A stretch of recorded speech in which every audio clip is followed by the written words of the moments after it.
Assalamualaikum anak-anak. Selamat pagi. Selamat sore.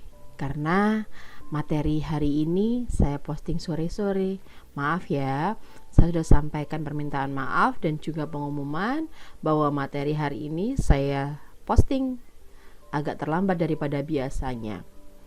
Hari ini kita masih ketemu dengan materi fabel.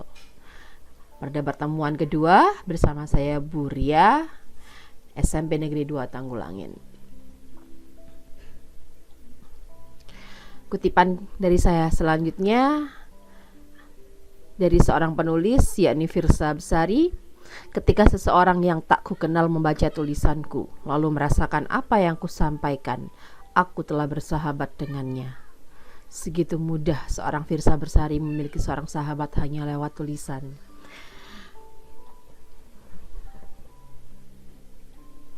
Masih ingat materi minggu lalu anak-anak? Mari kita ulang sejenak ya. Baca cerita berikut dengan perlahan-lahan ya. Selain menyimak materi dari yang saya bacakan, kamu juga bisa membacanya di bukumu. Belalang sembah. Suatu hari, di sebuah kebun anggur, tinggallah sebuah keluarga semut dengan anggota jumlahnya yang sangat banyak.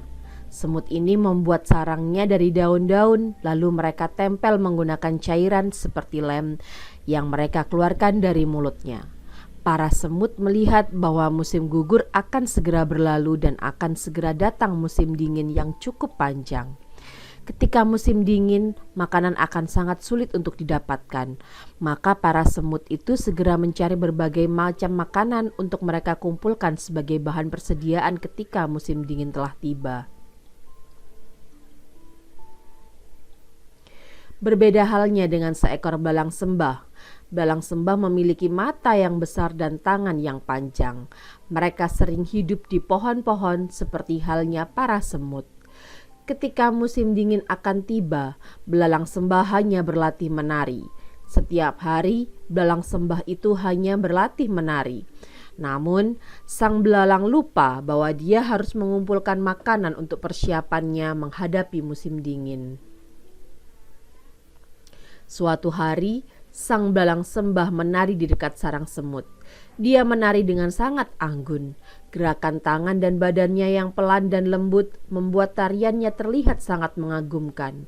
Para semut melihat sang belalang sembah menari, namun mereka tidak menghiraukan tarian indahnya itu karena mereka memiliki tugas yang sangat penting. Sang belalang yang sedang menari melihat para semut berjalan dengan membawa makanan untuk dibawa ke sarangnya. Sang belalang sembah heran dengan apa yang dilakukan semut, lalu dia bertanya kepada salah satu semut tentara yang sedang berjaga di dekat para semut pekerja. "Kenapa kalian membawa makanan yang sangat banyak itu masuk ke sarang kalian?" Sang semut menjawab, "Kami melakukannya agar kami tidak kelaparan saat musim dingin tiba." Lalu sang belalang kaget. "Musim dingin?" kata sang belalang sembah dengan kagetnya. "Kan masih lama, lebih baik kita bersenang-senang saja dulu," kata sang belalang sembah. Semut tak menghiraukan belalang. Semut tetap tekun mengumpulkan makanan. Musim dingin tiba. Belalang belum sempat mengumpulkan makanan karena sibuk menari. Belalang kelaparan dan lari ke rumah semut. Ia meminta makanan kepada semut. Semut awalnya tidak mau memberikan makanannya karena takut kehabisan. Akan tetapi, melihat belalang lemas kelaparan, semut tidak tega dan memberikan makanannya kepada belalang. Belalang pun kembali bugar dan dia berjanji untuk dapat mengolah waktu dengan baik sehingga tidak berakibat buruk. Masa depan adalah milik setiap orang. Maka setiap orang perlu menyiapkan masa depannya dengan berusaha. Bukan hanya menikmati kesenangan di masa sekarang tanpa memikirkan masa depan. Diadaptasi dari dongengceritarakyat.com.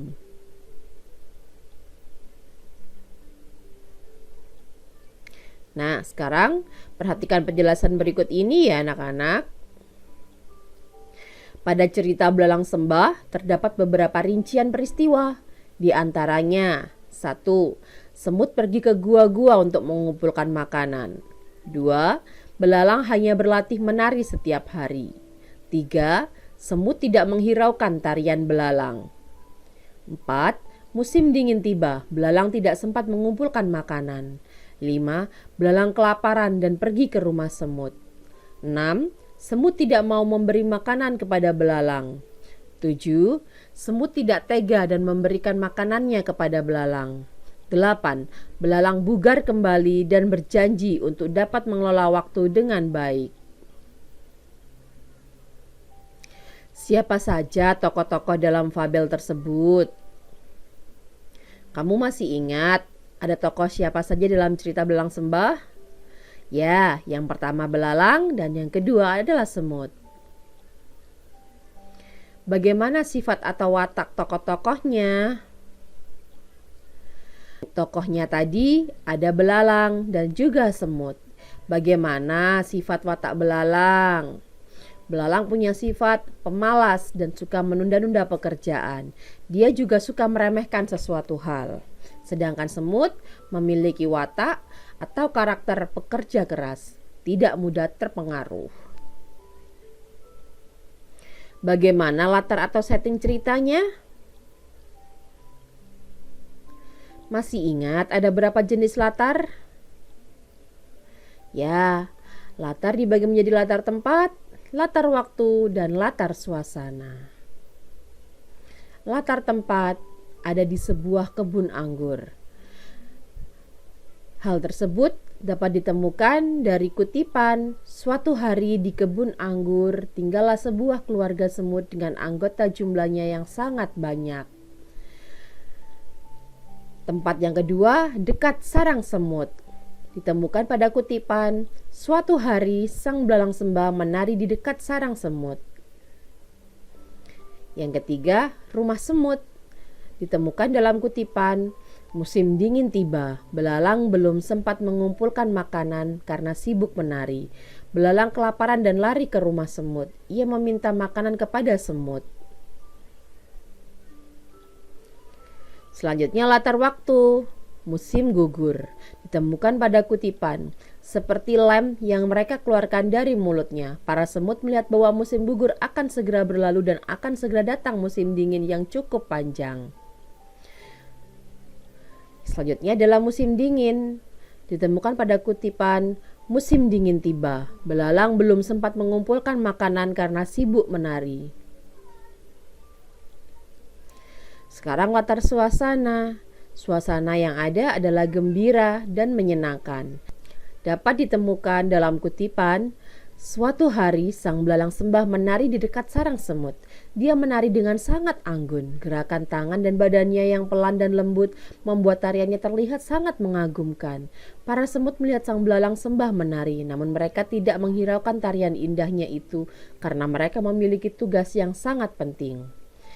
Suasana yang kedua adalah sedih. Ditemukan dalam kutipan, musim dingin tiba. Belalang belum sempat mengumpulkan makanan karena sibuk menari.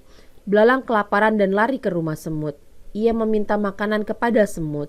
Semut awalnya tidak mau memberikan makanannya karena takut kehabisan. Akan tetapi melihat belalang kemas kelaparan, semut tidak tega dan memberikan makanannya kepada belalang. Latar tempat dan latar waktu dapat dicari melalui teks yang ada.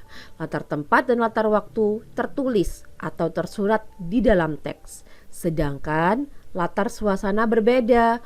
Untuk menemukan latar suasana sebuah cerita, kalian harus membacanya dan menemukan suasana yang muncul dari ceritanya ya. Kemudian, bagaimana alur ceritanya? Masih ingat ada berapa jenis alur? Alur dibagi menjadi 3 macam. Alur maju, alur mundur, dan alur campuran. Pada cerita Belalang Sembah memiliki alur maju.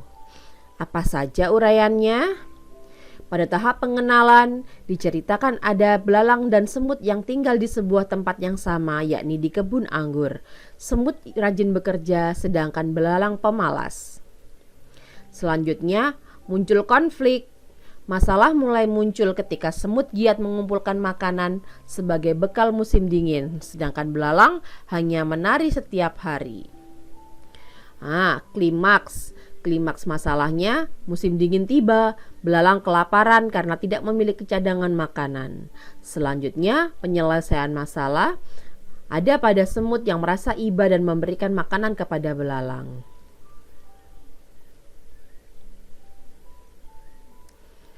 Apa temanya?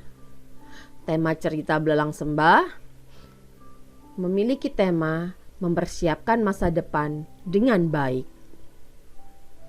Lalu, amanat atau pesan apa yang bisa kalian ambil dari cerita Belalang Sembah? Jika kalian cermat membaca cerita fabel Belalang Sembah, kalian akan dapat langsung menemukan amanat atau pesan ceritanya pada paragraf paling akhir, yakni masa depan adalah milik setiap orang. Maka setiap orang perlu menyiapkan masa depannya dengan berusaha, bukan hanya menikmati kesenangan di masa sekarang tanpa memikirkan masa depannya. Jadi, amanat yang dapat disimpulkan dari cerita Belalang Sembah adalah: yang pertama, persiapkanlah masa depanmu dengan berusaha. Atau yang kedua, jangan hanya menikmati kesenangan di masa sekarang tanpa memikirkan masa depan. Amanat dapat berupa perintah atau saran dengan menggunakan kata sebaiknya, seharusnya, dan lain-lain. Dan dapat juga berupa peringatan atau larangan dengan menggunakan kata janganlah, hindarilah, dan lain-lain. Nah, sekarang tugas untuk kalian. Simak cerita fabel berikut ya. Kemudian analisislah tokoh, penokohan, alur, setting, tema, dan amanatnya. Jika masih ada yang belum jelas, silakan tanyakan ya.